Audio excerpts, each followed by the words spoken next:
Here's an interesting note. Today is known as National Presidential Joke Day. If you're wondering why that's a thing, it's because 32 years ago today, on this day, in 1984, President Ronald Reagan made an off-the-cuff joke that ended up having relatively significant consequences. Take a look at the NBC Nightly News report from a few months later in 1984, when we finally got the full story of what happened, showing how words, even jokes, really can matter.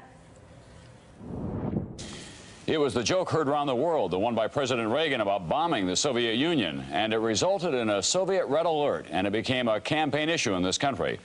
Now, Marvin Kalb has learned that the Soviets responded in their own fashion. The president was joking his way through an audio check on August 11th. That I've signed legislation that will outlaw Russia forever. We begin bombing in 5 minutes. By August 14th, the story became world news, a major item on Moscow television where the joke was not treated as a laughing matter. August 15th, a coded message left Soviet military headquarters in Vladivostok.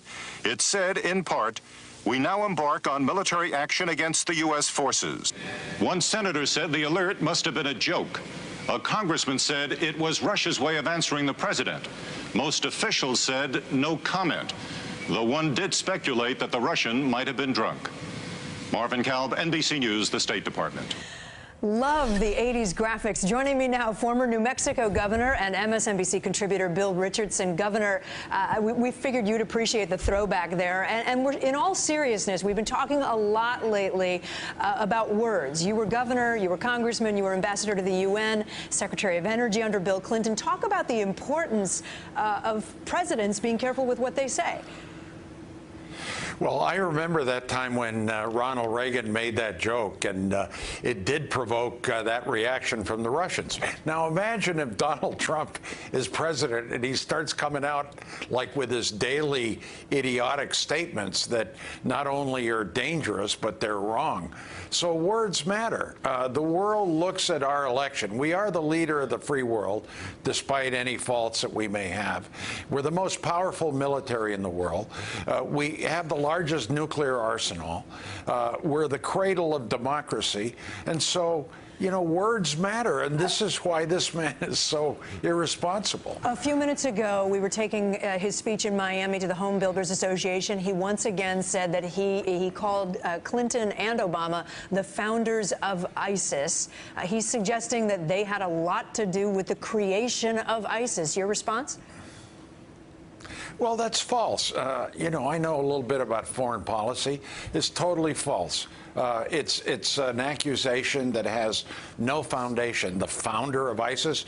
Here you have a president who has bombed ISIS with a huge coalition. ISIS, unfortunately, is still around.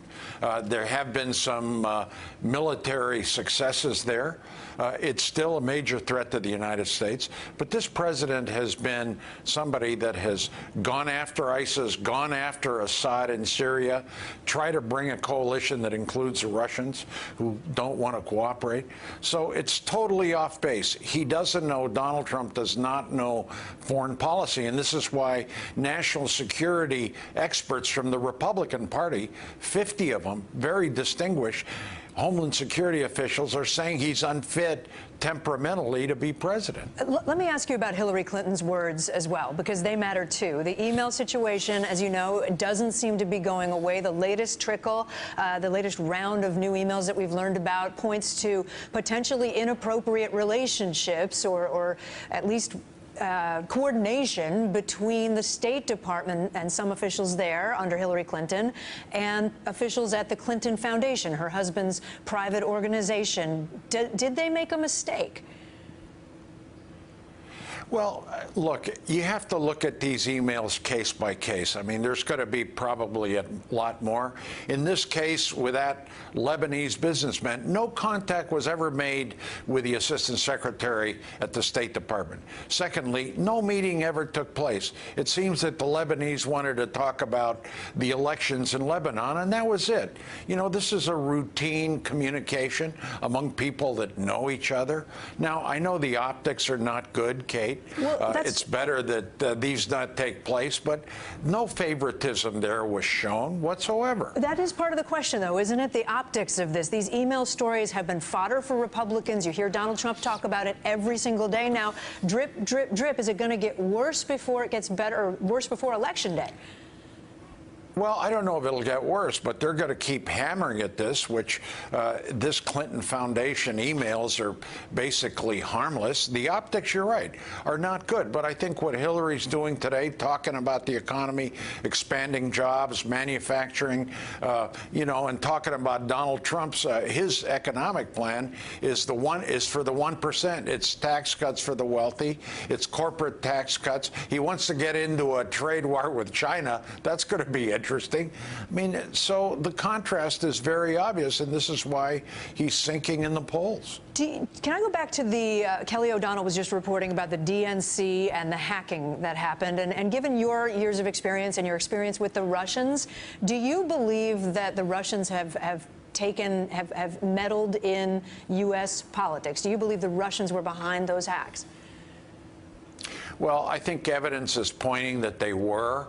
It is obvious that the Russians and the United States, our relationship is not good. It is obvious that Putin and Obama don't have a good relationship. And yeah, I think Russians and Chinese, they're the biggest hackers in the world. And it's very possible that in this area of cybersecurity, of hacking, this is happening. Are they trying to influence an election? It seems that Putin does like Trump. He favors him. It could be. I don't have all that intelligence that I used to have, Kate, but it's very serious if the Russians are interfering in our electoral process. Bill Richardson, former governor of New Mexico, that's how we know each other. Good to see you again. Hey there, I'm Chris Hayes from MSNBC. Thanks for watching MSNBC on YouTube. If you want to keep up to date with the videos we're putting out, you can click subscribe just below me, or click over on this list to see lots of other great videos.